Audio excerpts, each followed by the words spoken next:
पूर्णमादाय पूर्णमेवावशिष्यते। ॐ शान्ति शान्ति शान्तिः।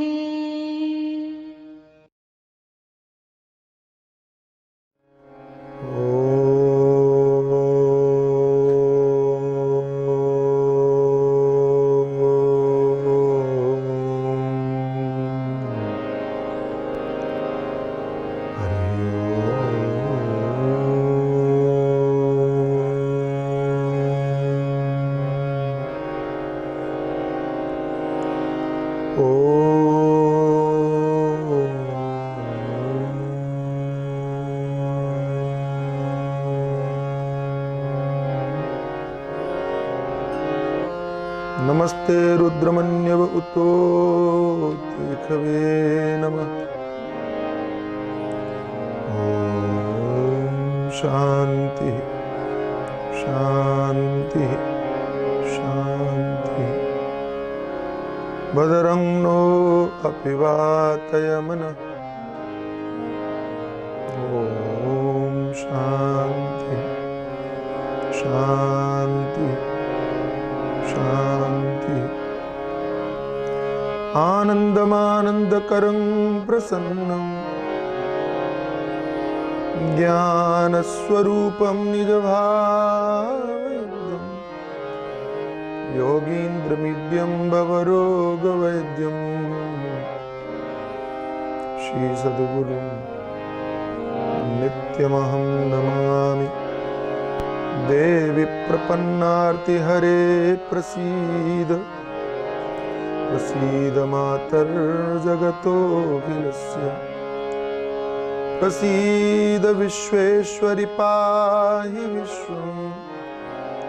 त्वमीश्वरी देवी चराचरस्य। यं प्रव्रजन्तमनुपेतमपेतकृत्यं द्वैपायनो विरह कातर आजुहाव। पुत्रेति तन्मयतया तरवो विनेदु तं सर्वभूतहृदयं मुनिमानतोऽस्मि। सच्चिदानन्दरूपाय विश्वोत्पत्त्यादिहेतवे तापत्रयविनाशाय श्रीकृष्णाय वयं नमः। तापत्रय विनाशाय श्रीकृष्णाय वयं नमः। राधे कृष्ण राधे कृष्ण राधे कृष्ण राधे कृष्ण राधे कृष्ण राधे कृष्ण राधे कृष्ण राधे कृष्ण राधे कृष्ण राधे कृष्ण राधे राधे राधे राधे राधे कृष्ण।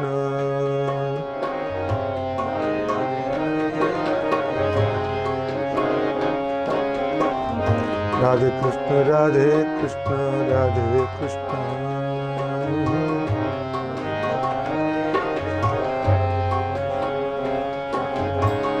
राधे कृष्ण राधे कृष्ण राधे कृष्ण।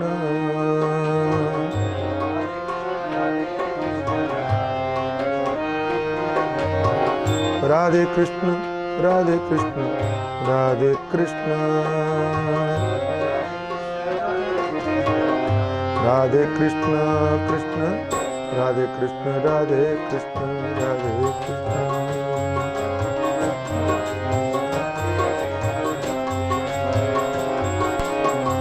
राधे कृष्ण राधे कृष्ण राधे कृष्ण।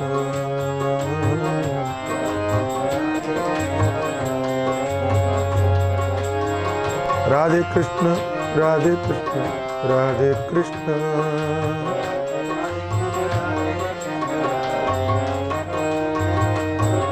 राधे कृष्ण राधे कृष्ण राधे कृष्ण। राधे कृष्ण कृष्ण राधे कृष्ण राधे कृष्ण राधे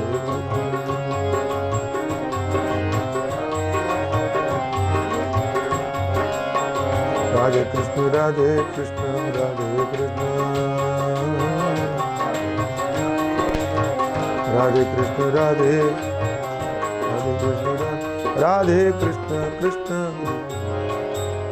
श्री राधा कृष्ण भगवान की जय सद्गुरुदेव भगवान की जय सच्चिदानंद भगवान की जय सनातन धर्म की जय नमः पार्वती पतये हर हर। 7वां और 8वां श्लोक। भज गोविंदम भज गोविंदम गोविंदम भज मूढ़मते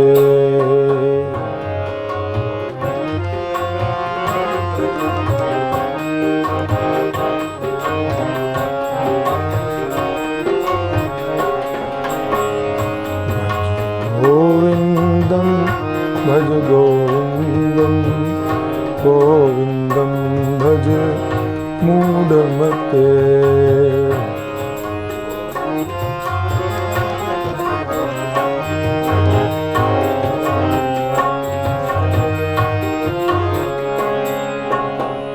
शत्रौ मित्रे पुत्रे बन्धौ मा कुरु यत्नं विग्रहसन्धौ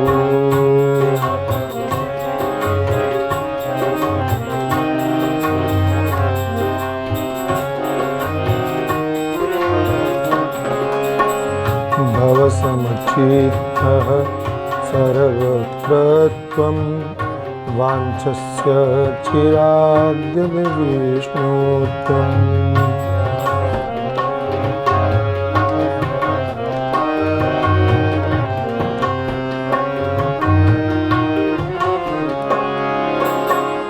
त्वयि मयि चान्यत्रैको विष्णुः व्यर्थं कोऽप्यसि सर्वसहिष्णुः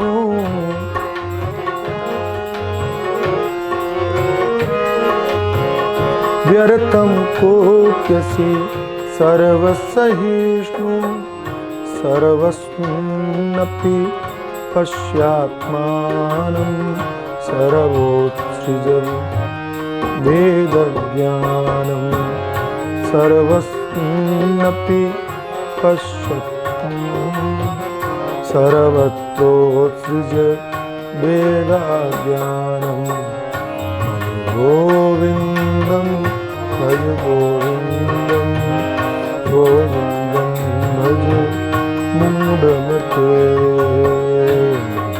गोविन्दम्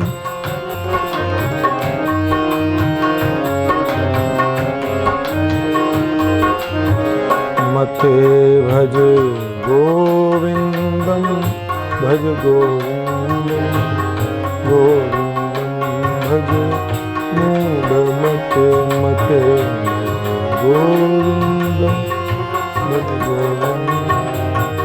गोविंदम भज गोविंदम भज गोविंदम भज मूढ़मते।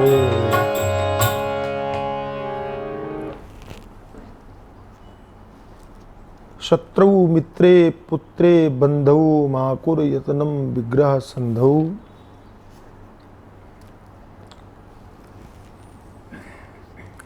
पहले कहा सर्व परिग्रह भोग त्याग कस्य सुखम न करोति विरागः। बाहर के पदार्थों को छोड़ने की बात थी, बाह्य रूप से त्याग करने की बात थी।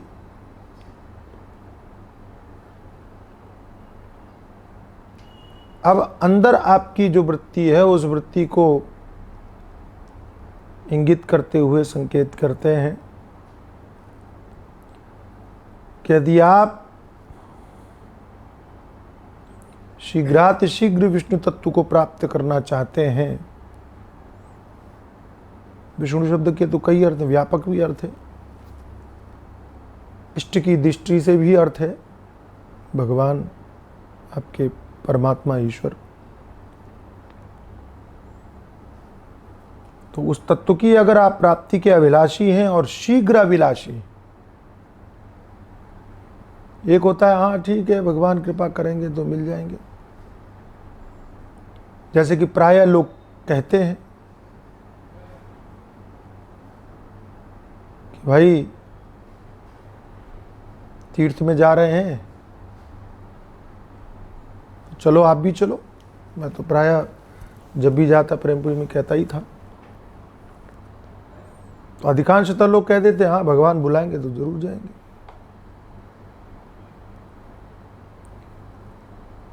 ईश्वर कहेगा, ईश्वर चाहेगा तो जरूर आ जाएंगे।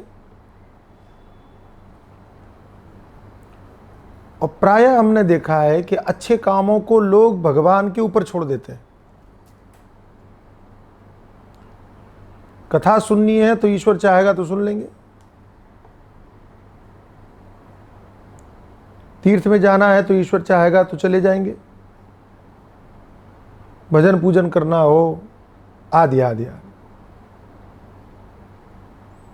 लेकिन कोई व्यक्ति फिल्म देखना ईश्वर के ऊपर नहीं छोड़ता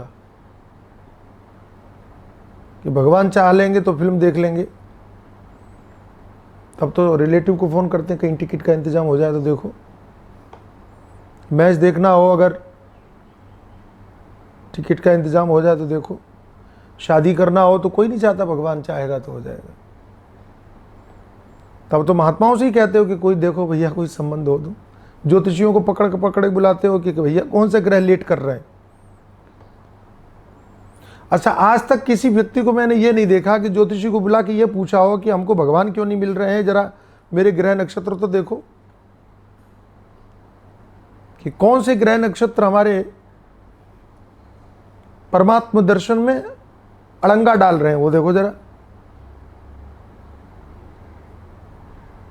हम कथा नहीं सुन पा रहे हैं, इसमें कौन से ज्योतिषी तत्व जो है अड़ंगा डाल रहे हैं वो जरा देखो। तीर्थ में नहीं जा पा रहे हैं, इसमें कौन से ज्योतिषीय तत्व, ज्योतिषीय ग्रह अड़ंगा डाल रहे हैं। कभी किसी ने ज्योतिषी से पूछा? शादी के लिए दुनिया भर की कुंडलियां दिखाएंगे, दुकानदारी के लिए दुकान को कोई नहीं छोड़ता कि ईश्वर चाहेगा तो ठीक ही चल जाएगी।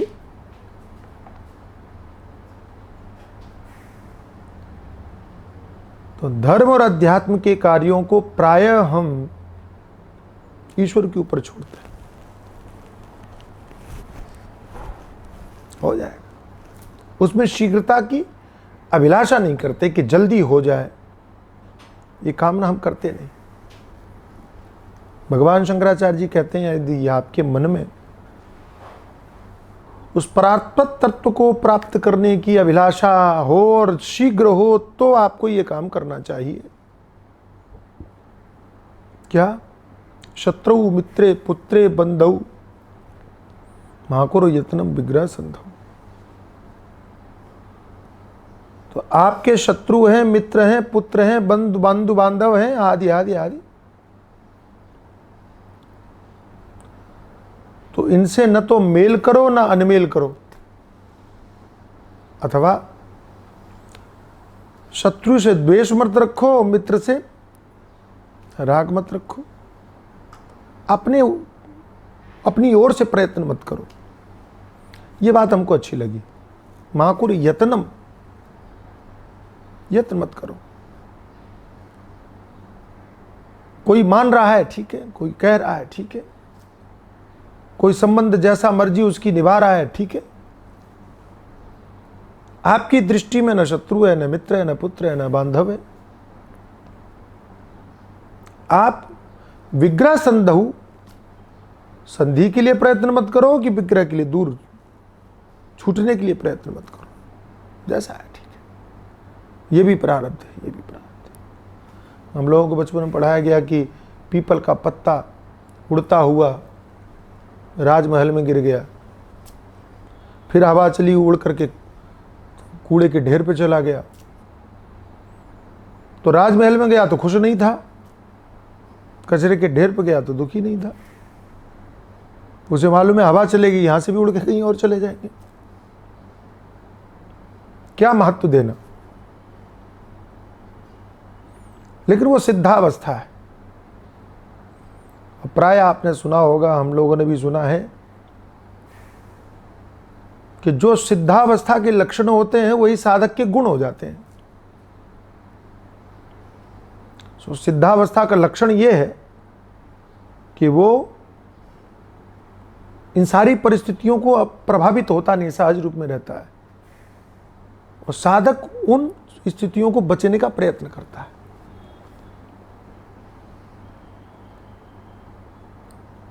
शत्रु मित्रे पुत्रे बंधु, किसे आप शत्रु मानते हो, किसे आप मित्र मानते हो? आपके जो मन के अनुकूल हो जाए वो आपका मित्र है, आपके जो मन के प्रतिकूल हो जाए वो शत्रु है। लेकिन मूलतः व्यवहारिक दृष्टि से भी यह सत्य नहीं है।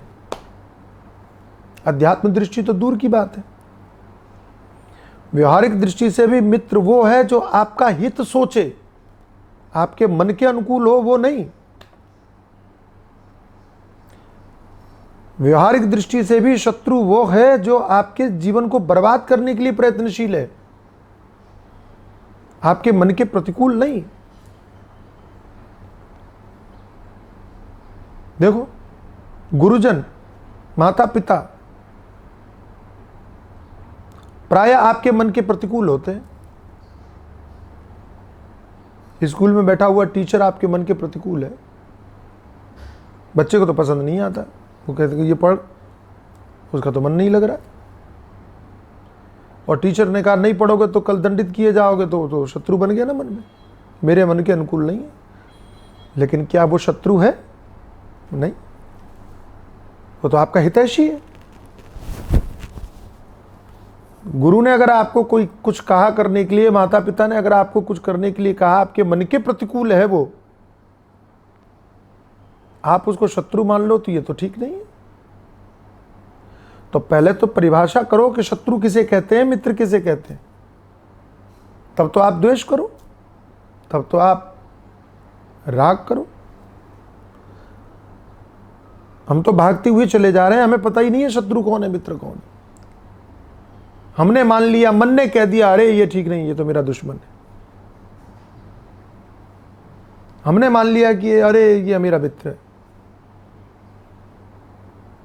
लेकिन क्या वो मित्र की परिभाषा में सटीक बैठ रहा है? व्यवहारिक दृष्टि से भी, आध्यात्मिक दृष्टि से तो शत्रु मित्र कोई है ही नहीं, सब समान है। लेकिन व्यवहारिक दृष्टि से भी शत्रु मित्र किसको कहा जाए, परिभाषित करने की आवश्यकता है, समझने की जरूरत है। थोड़ा शांति से देखो, जिसको आप शत्रु मान रहे हो वो शत्रु है क्या? तो बहुत सारी कहानियां आपने सुनी होंगी कि एक की पत्नी है, बड़ी नाराज होती है, भयानक, हर बात में टंग अड़ाती है। नाम भूल जाता हूँ मैं, महात्मा ही है, महाराष्ट्र के ही संत है कोई। हर बात में उनको तंग करती है, बात बात में तंग करती है। ये परेशान नहीं है। पूछा महाराज आप परेशान नहीं हैं, आपकी पत्नी ऐसी? बोले नहीं। क्यों? बोले मैं सोचता हूँ अगर मेरे अनुकूल होती तो मुझे इससे प्रेम हो जाता, फिर ईश्वर से नहीं होता। सोच ही तो है। दूसरे और एक और महात्मा है महाराष्ट्र में, उनकी पत्नी बड़ी अच्छी है, बड़ी सेवा करती है। पूजा करने जाते हैं पहले तो थाली वाली लगा देती है, पूजा करने जाते हैं चंदन घिस देती है, फूल लेके आ जाती है, बड़ा सेवा करती है। तो महाराज आपको इससे राग है? बोले नहीं। तो आपके लिए खराब है? बोले नहीं। क्यों? हमको लगता है कि हम परमात्मा ने बड़ी कृपा की है कि अध्यात्म में हमारी सहायता है। सोच की बात है। और संत हर जगह से अपना बचाव कर लेके चले जाते हैं। संत की यही वृत्ति तो सीखनी और समझनी और करना क्या है। मैं आपको यही निवेदन करता हूं बार बार कि हर परिस्थिति से निकालने की कला महात्मा को आती है और वही आपको सीखना है। अरे भाई यही कला तो थी कि महाभारत के युद्ध में भी अर्जुन को निकाल के ले गए भगवान। यही तो कला थी कि गांडीवम संसृते हस्ताक्त्वक्षैव प्रत्यह्यते कहने वाला अर्जुन रथ के पीछे जाके गिर पड़ा, भगवान ने हाथ पकड़ के उठा दिया उसको, और ऐसा उठाया कि युद्ध किया, पितामह भीष्म को गिरा दिया, महाभारत में विजय हासिल की, प्राप्त की। वो तो पहले खुद गिर गया था, लेकिन संत ने उठा दिया, गीता ने उठा दिया। भगवान वहां संत के रूप में, भगवान वहां गुरु के रूप में, क्योंकि समर्पण किया था अर्जुन ने। संतों की यही कला सीखनी है, हर परिस्थिति में अपने आप को कैसे निकालें। परिस्थिति चाहे शत्रु की हो, परिस्थिति चाहे मित्र की हो, व्यक्तिगत दृष्टि से देखा जाए तो आपके लिए न कोई शत्रु है न कोई मित्र है। व्यक्तिगत दृष्टि से कोई शत्रु नहीं, कोई मित्र नहीं। हमने तो क्या बताया आपको, मैं छोटा था, आश्रमी था, प्रत्यक्ष अपनी आंखों से देखा जाए, ऐसा होना कठिन है। हम प्रैक्टिकल कर नहीं पाते, लेकिन मैंने देखा। हमारे आश्रम में पहले गेट नहीं था, ऐसी खुला था, खाली एक बांस लगा देते थे नैमिषारण्य में, और एक महात्मा आ रहे थे, हाथ में उनके डंडा था, और कुत्ता था हमारे यहाँ, एक लालू नाम का कुत्ता था। जैसे उस महात्मा को हाथ में डंडा लेते हुए अंदर आते हुए देखा, तो ये दौड़ के भौंकते हुए उनको काटने के लिए दौड़ा। महात्मा ने देखा कि कुत्ता आ रहा है, तो प्रायः जिनके हाथ में छड़ी वो तो कुत्ते को डराएंगे छड़ी से, लेकिन मैंने जो दृश्य देखा वो अकल्पनीय था, सोच से परे था। उनके हाथ में डंडा था, जैसे कुत्ते को दौड़ते हुए आते हुए देखा, उन्होंने हाथ से डंडा छोड़ दिया और हाथ जोड़ के खड़े हो गए।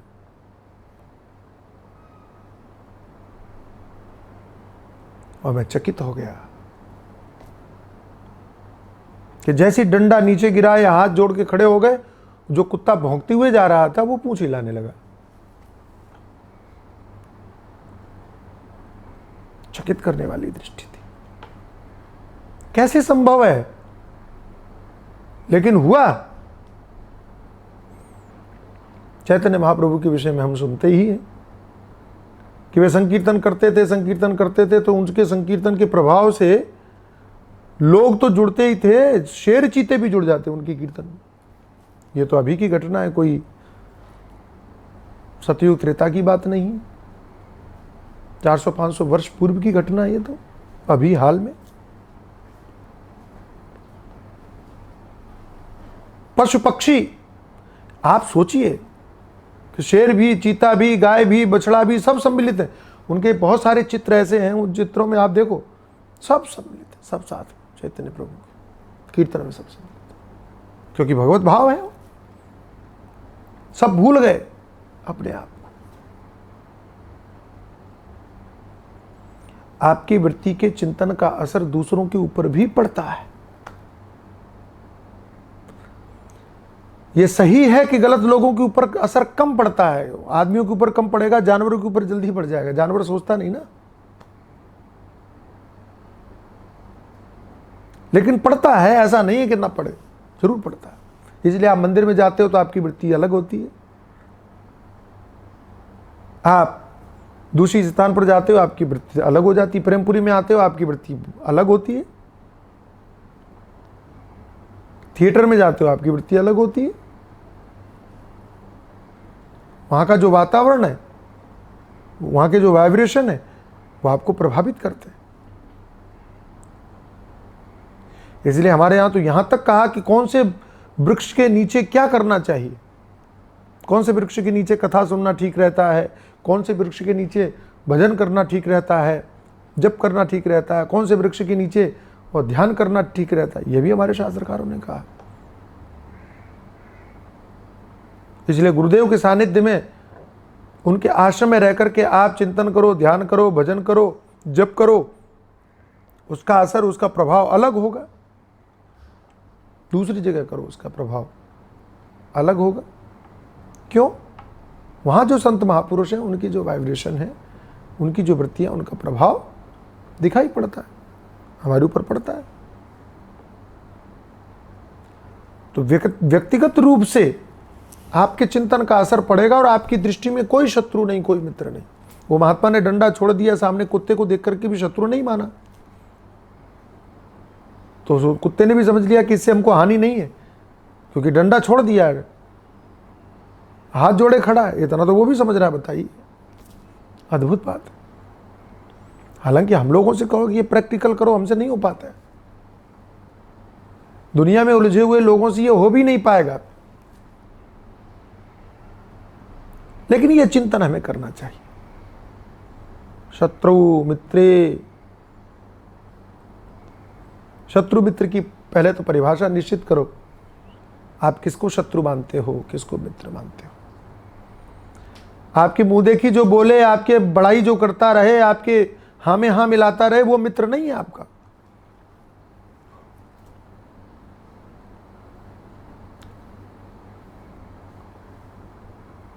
आपके जीवन को बनाने का जो काम करे, हर तरीके से बनाने का काम करे, और हर तरीके में भी सबसे महत्वपूर्ण है धर्म। धर्म की दृष्टि से जो जीवन को बनाने का काम करे वही सबसे बड़ा मित्र है, और धर्म की दृष्टि से जो आपके जीवन को बर्बाद करने का काम करे वही आपका शत्रु है। तो कोई गले में हाथ डाल करके आओ मित्र और फ्रेंड बना करके तुमको शराब पिलाए, बोले मैं अपने पैसे से पिलाऊंगा, तू चिंता न कर, देखने में तुम मित्र लग रहा है, ले भाई पी, सिगरेट पी, मैं पिलाऊंगा, तू पैसे की चिंता मत कर, तेरा भाई है ना। तो देखने में तो मित्र लग रहा है वो, देखो पैसा अपना खर्च कर रहा है, लेकिन वो कर रहा है बर्बाद। तो वो मित्र नहीं है, शत्रु है। ऐसे ही दूसरा व्यक्ति जो आपको धर्म में ले जाए, आप में से बहुत सारे लोग होंगे जो कई लोगों को प्रेमपुरी लेके आए होंगे कि चलो भाई बहुत अच्छा लगता है, आप आओ।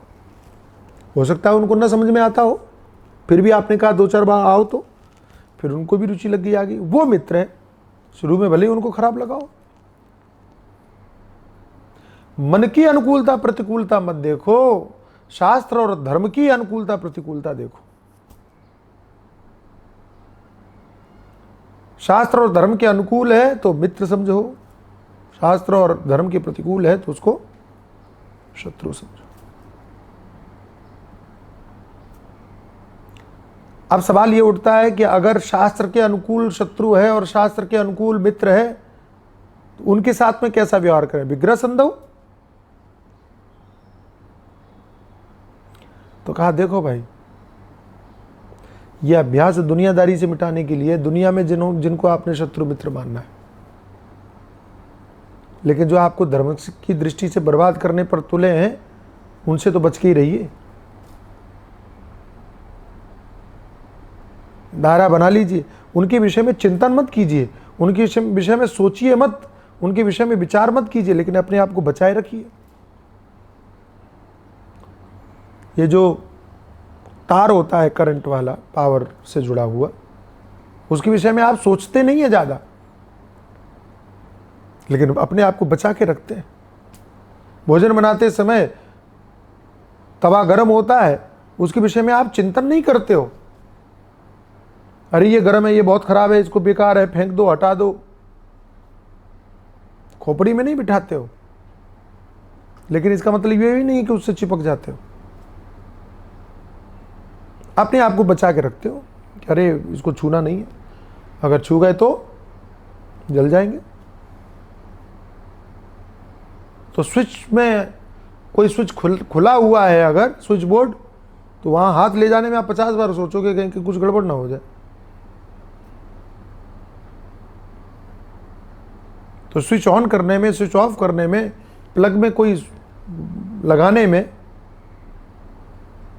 आप सावधानी बरतते हो ना, उसे लेना देना आपका नहीं है कुछ, लेकिन आपको पता है इससे हानि है, इसलिए दूर दूर रहो। ये नहीं है कि आप उसका चिंतन करके और उससे नफरत करने लगे हो ना। ऐसे जिनसे धार्मिक दृष्टि से, आध्यात्मिक दृष्टि से आपकी हानि है, उनसे बच के रहो बस। उनके विषय में सोच करके अपना दिमाग खराब मत करो। अरे ये तो बहुत बुरा है, ये ठीक नहीं है, इससे दूर रहो, ये बहुत बुरा है। बुरा वो अपने लिए, आप उसकी बुराई को सोच करके खुद बुरे क्यों हो रहे हो? ये बहुत अच्छा है, ये बहुत अच्छा है। अरे अच्छा है तो उसकी अच्छाई सीखो। उसके गुण गाने से आपको क्या मिलेगा? उसके गुण गाने से आपने मन में गुण गाते रहो। उसके गुण गाने से अच्छा है कि आप ईश्वर के गुण गाओ। इसलिए क्या कहा? अन्यस्य दोष गुण चिंतनमाश मुक्त्वा। किसी के दोष भी नहीं देखने, किसी के गुण भी नहीं देखने। गुरुजनों ने जो कहा वो करना है। हमें बहुत बढ़िया लगा। महाकुरु यत्न, प्रयास मत करो। कोई शत्रु बन करके आया है, ठीक है भाई, तू तेरी मर्जी, जैसा मर्जी, ठीक है। मित्र बन करके आया है, ठीक है, राम राम।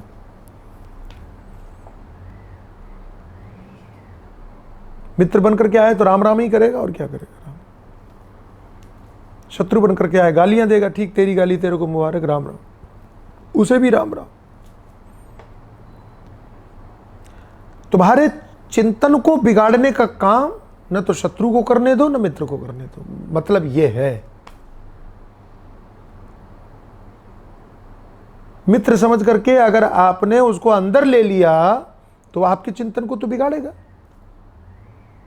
आपका जो सहज भाव में चिंतन चल रहा था, ईश्वर चिंतन, उसमें तो विक्षेप करेगा। भरत को कर दिया, देखो, छोटा सा मृग आया और तबाही मचा दी। अंदर अंदर लेकर के गए, 3 जन्म तक भोगना पड़ा। अंदर मत लेके जाओ। यत्माकुरु यत्नम, कुछ भी प्रयास मत करो। पुत्र है, ठीक है, पुत्र है तो है, और क्या है। बंधु बांधव है, हाँ है, तो ठीक है।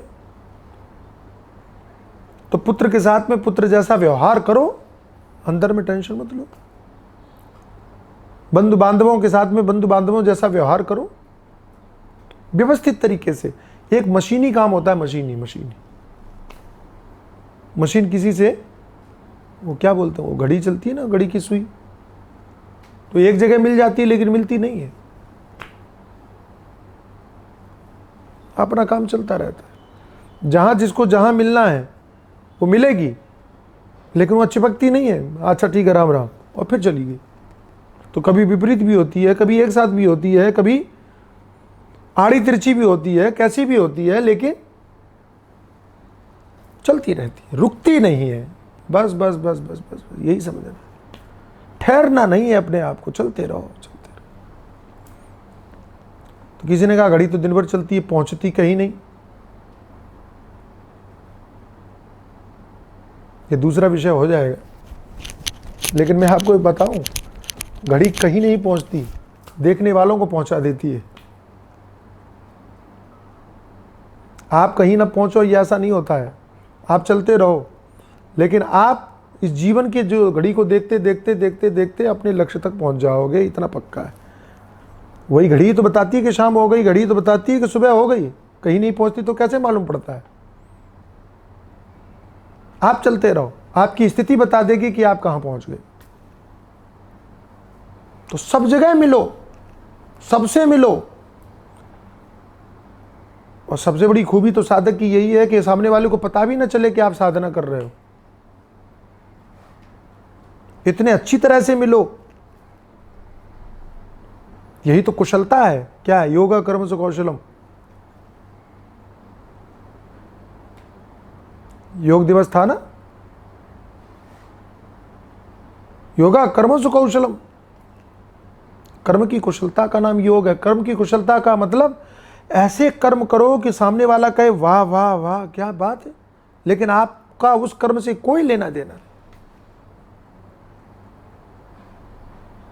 कुशलता का अर्थ है कुछ को पकड़ करके खींचा जाता है, लेकिन इस तरह से खींचो कि हाथ न कटे,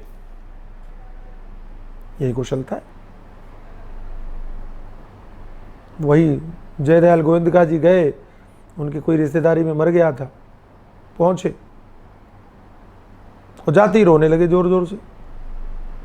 लोग कहें ये तो बड़े ज्ञानी है, खुद ही रो रहे हैं। तो 2-4 मिनट तक तो सब लोगों ने देखा ये रोए जा रहे। अब लोगों ने समझाना शुरू किया कि भाई क्यों रोते हो, जो जाने वाला था चला गया, तुम काहे रोते हो। थोड़ी देर बाद में वापस आए, लोगों ने कहा कि आप रो रहे थे? बोले हाँ जरूरी था। क्यों? बोले जो ज्ञान उन्होंने हमको समझाया वो अगर मैं समझाने जाता तो किसी को समझ में नहीं आया। मैं रोने लगा तो सबको ज्ञान याद आ गया। ये भी तरीका है। आपके व्यवहार में कमी नहीं होनी चाहिए। हमको कई बार लगता है कि हम लोग व्यवहार में ऐसे बनावटी हो जाते हैं, बनावटी, वो खटकने लगता है, लोगों को भी खटकने लगता है कि अरे ये आध्यात्मिक हो गया है कि वो पाखंडी हो गया है आदमी।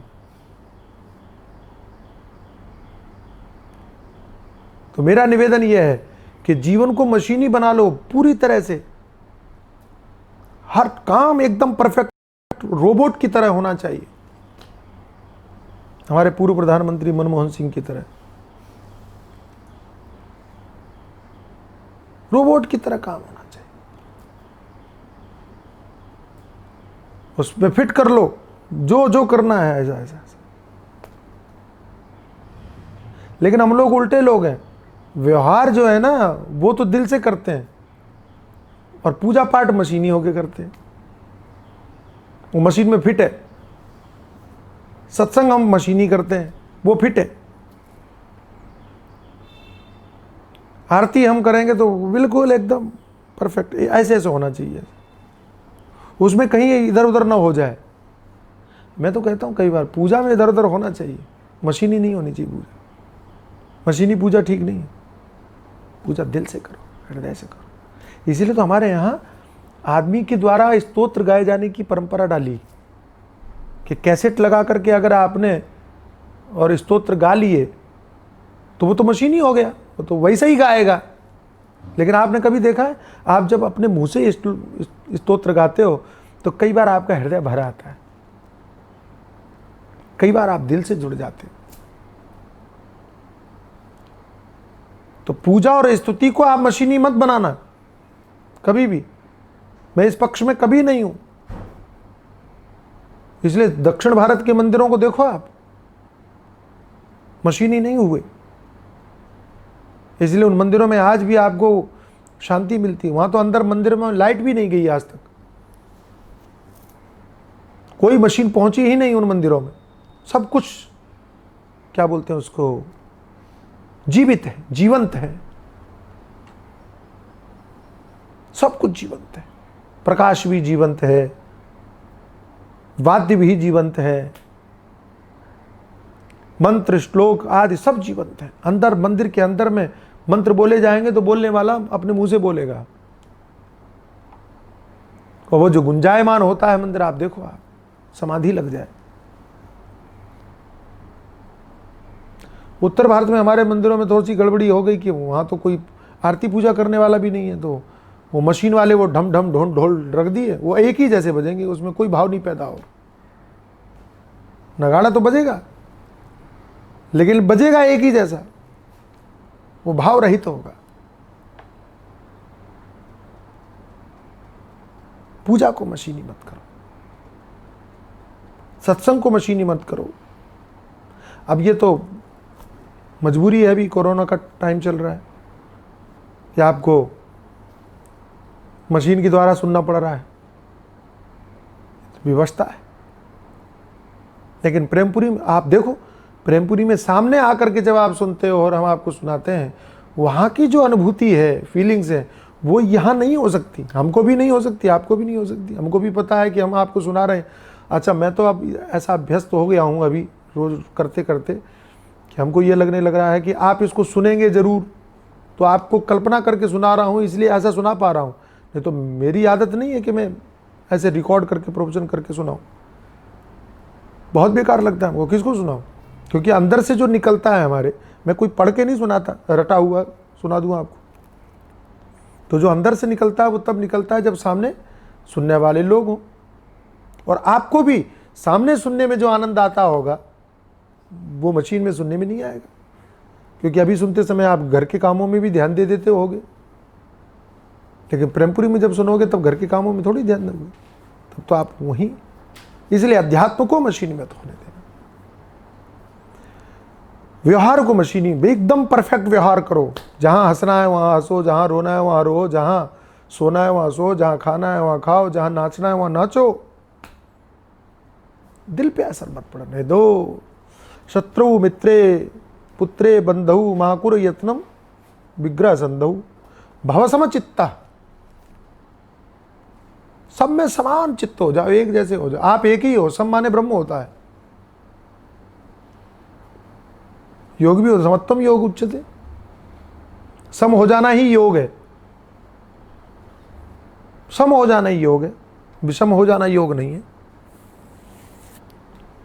सम माने समान, एक जैसा। ब्रह्म ही तो है समान, ब्रह्म से बढ़कर के और समान कौन हो सकता है भला।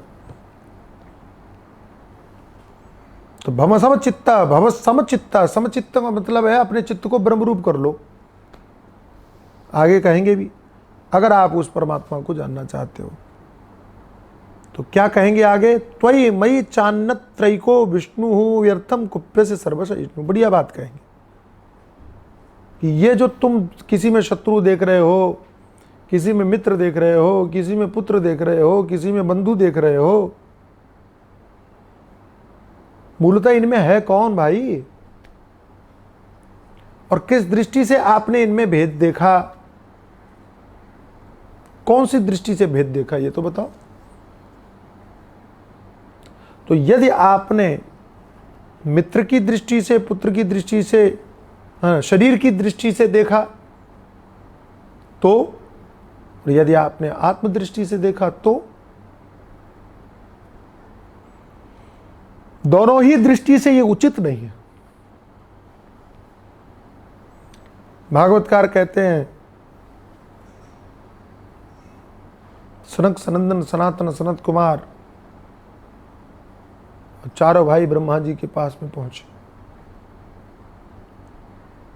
ब्रह्मा जी को प्रणाम करके और पिताजी से प्रश्न पूछा, मन में संसार है तो मन के इस संसार को कैसे दूर करें, आप कृपा करके बताओ। तो ब्रह्मा जी तो रजोगुणी वृत्ति से सृष्टि कर रहे थे, तो वे कैसे उपदेश करते? भगवान का स्मरण किया, प्रभु बच्चों ने, बालकों ने प्रश्न पूछा है, मेरी वृत्ति तो रजोगुणी, कैसे उत्तर दें, आप कृपा करो। तो भगवान हंस बन के आ गए, हंसावतार। और जैसे ही हंस के रूप में भगवान आए तो ब्रह्मा जी ने उनको प्रणाम किया। हंस बन करके आए। संत हंस गुण गहे पे परिवार विकार। हंस जो है दूध पी लेता, नीरक क्षीर का विवेक करने वाला होता है ना, यहाँ भी नीरक क्षीर की जरूरत थी तो भगवान हंस बनकर प्रकट हो गए, हंसावतार। ब्रह्मा जी ने हंस के रूप में भगवान को देखा, प्रणाम किया। बालकों ने देखा कि पिता ने प्रणाम किया तो चलो हम भी करें, और उन्होंने भी प्रणाम किया। फिर पूछा कि आप हैं कौन? देखो ये सद्गुण होता है, सीखना चाहिए, सीखने की आवश्यकता है। बड़ी बात है, सबको सीखने की जरूरत है। कि पिताजी ने प्रणाम किया तो बालकों ने अपने आप प्रणाम कर लिया। ये नहीं सोचा कि मैं क्यों करूं, पहले बताओ हमको क्यों किया। ये तो पक्षी है, ये तो जड़ है, अथवा हंस है, मनुष्य तो है नहीं कि हम इनको क्यों प्रणाम करें। तो आदर्श स्थिति यह है कि बड़े जो करें उसका हमें अनुसरण करना चाहिए, बिना पूछे, बिना सवाल किए। बाद में समझने के लिए भले ही पूछो, पहले करो। सवाल अगर नहीं समझ में आया तो बाद में पूछो। हम लोग उल्टा करते हैं, पहले कहते हैं पहले समझाओ बाद में करेंगे, ये गलत है। धर्म की दृष्टि ये नहीं कहती। अनुसरण पहले करो। तो किया अनुसरण और फिर पूछा कि आप कौन हैं। क्या उत्तर दिया भगवान हंस ने? तुमने किस दृष्टि से पूछा भाई, देह दृष्टि से कि आत्म दृष्टि से?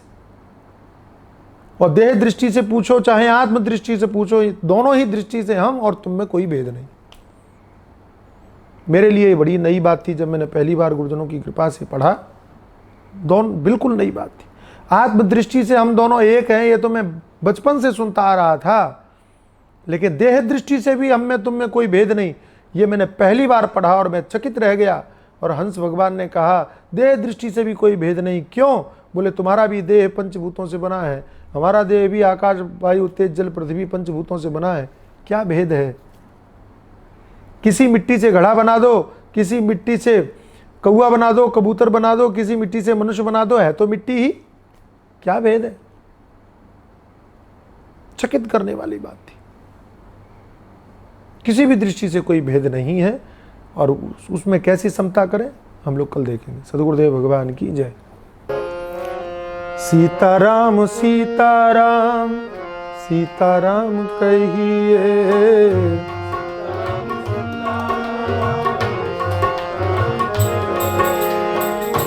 जाहि विधि राखे राम ताहि विधि रहिए, जाहि विधि राखे रहिए। सीताराम सीताराम सीताराम कहिए,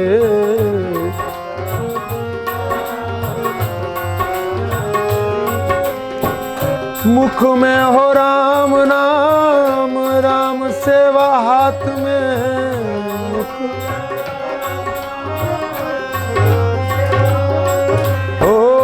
मुख में हो राम नाम, राम सेवा हाथ में।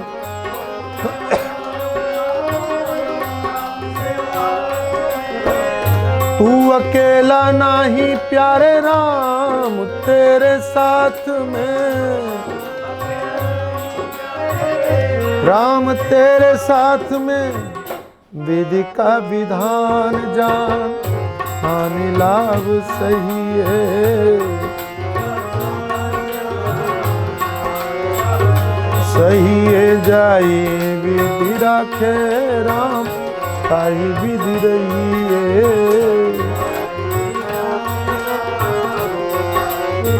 रहिए। सीताराम सीताराम सीताराम कहिए,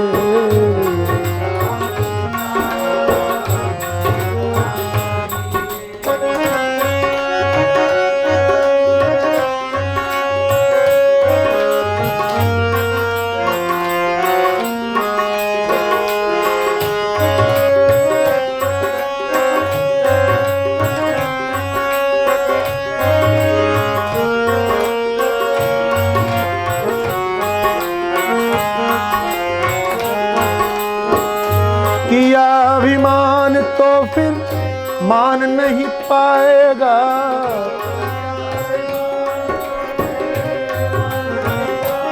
हो किया अभिमान तो फिर मान नहीं पाएगा।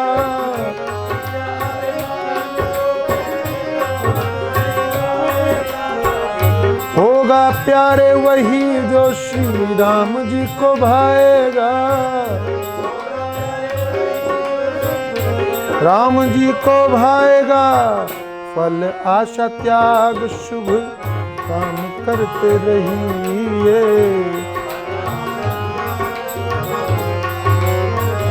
रहिए जाई विधि राखे राम ताहि विधि रहिए,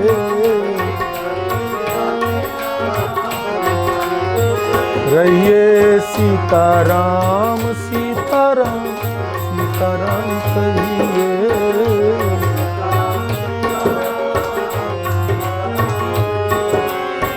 जिंदगी की डोर सौंप हाथ दीनानाथ के,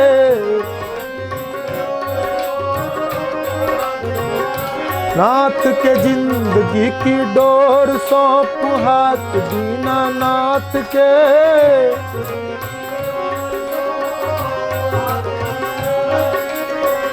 महलों में राखे चाहे झोपड़ी में वास दे, झोपड़ी में वास दे। धन्यवाद निर्विवाद राम राम कहिए, कहिए जाई विधि राखे राम ताही विधि रहिए। रहिए सीताराम सीताराम सीताराम कहिए।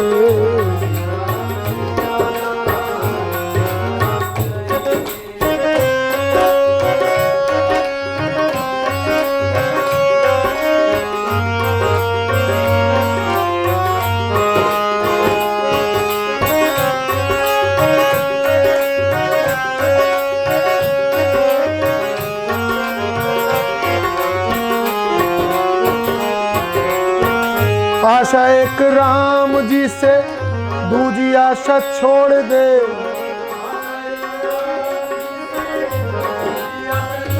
हो आशा एक राम जी से दूजी आशा छोड़ दे।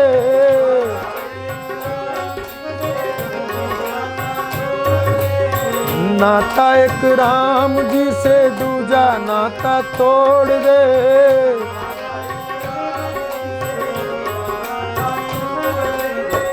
संत संग राम रंग अंग अंग रंगिए। और काम रस त्याग प्यारे राम रस पगिए।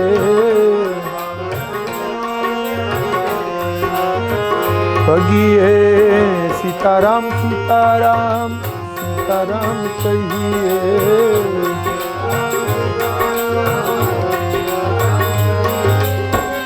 जय सिया राम जय जय सिया राम।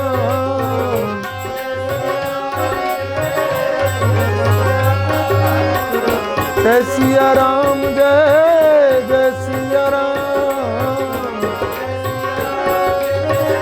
जय सिया राम राम जाहि विधि राखे राम ताहि विधि रहिए। जाहि विधि राखे सीताराम सीताराम सीताराम कहिए। कहिए सीताराम सीताराम सीताराम कहिए। सीताराम सीताराम। श्री रामचंद्र भगवान की। हमारे देव भैया के लिए भी तालियां बजा देना, बहुत बढ़िया तबला बजा रहे हैं। और अमोघ भाई के लिए भी।